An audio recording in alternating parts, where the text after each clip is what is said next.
আসসালামু আলাইকুম প্রিয় ভাইরা, কেমন আছেন? আশা করি ভালো আছেন। তো আমরা আছি এখন মক্কাতে। মক্কা থেকে গাড়ি চড়ে রওনা হচ্ছি।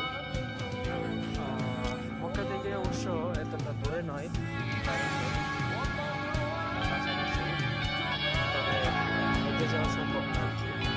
তো আমরা প্রায় কাছাকাছি এসে বসছি।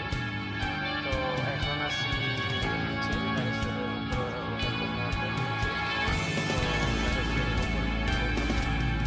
তো সামনে দেখা যাচ্ছে একটি গাদা। তো এখানে অনেকগুলো গাদা ছিল। তো গাদাগুলো দিয়া উপরে যারা ওই দোকান দিয়েছে, দোকানের মাল আসবাবপত্র ওইগুলা ওই নিচে উঠানামা করে। তো দেখতে পাচ্ছি গাদা। তো আসলে ভাই মানে এই নিচ থেকে উপরে ওঠা বড় অনেক চ্যালেঞ্জ ছিল।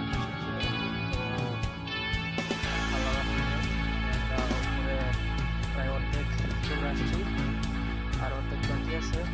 তাও নিচ থেকে উপরে ওঠা পর্যন্ত একদম প্রায় 2 থেকে আড়াই ঘন্টা সময় লাগছিল আমাদের। তো অনেক দোকানে আসছি, এখানে পাকিস্তানি ভাই ওনার কাছ থেকে লেবুর শরবত খাইলাম, মাঝপথে পানিও খাইলাম। তো আর কিছুক্ষণ বাকি আছে, প্রায় আলহামদুলিল্লাহ কাছাকাছি চলে আসছি।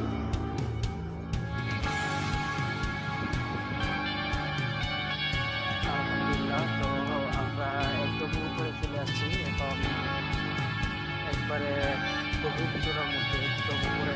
এখানে নামাজ পড়লাম আসরের। ওইখানে পিছনে দেখা যাচ্ছে যে আরো অনেক বাইরে নামাজ পড়তেছে, সেখানে আমরা নামাজ পড়লাম।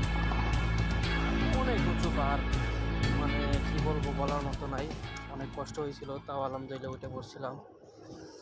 তো আপনারা যারা উমরাতে আসবেন বা মক্কা সফরে আসবেন, তো ইনশাআল্লাহ আশা করি ওই গাড়ি চড় ওই জায়গাটা ভিজিট করে যাবেন।